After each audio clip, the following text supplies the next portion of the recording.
আমি ধরে ডাক্তারদের সাথে কথা বলেছি, ব্যাপারে আমি কথা বলবো না, এসব ব্যাপারে আমি আর কোনো কথা বলবো না, আমি অনেক বলে ফেলেছি। মুখ্যমন্ত্রী নিজের পদত্যাগ করতে প্রকাশ সেটা করেন। ওনার টোটাল ওনার ব্যক্তিগত ব্যাপার, আমি এসব ব্যাপারে মন্তব্য করবো না। মানে উনি যদি পদত্যাগ করেন তাহলে কি সমস্যার সমাধান কি হবে?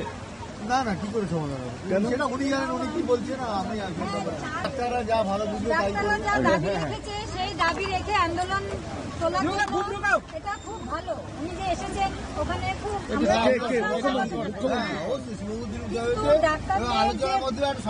জুনিয়র ছাত্রদের যে 5 দফা দাবি আছে এটা মেনে নিয়ে ওদের সঙ্গে আলোচনায় বসে সুষ্ঠু সমাধান করুক, আমরা এটাই চাই।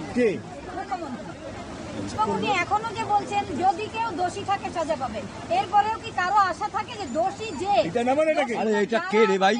সব দোষী, সব মানে পুলিশ প্রশাসন, স্বাস্থ্য দপ্তর সবাই দোষী আমরা দেখতে পাচ্ছি।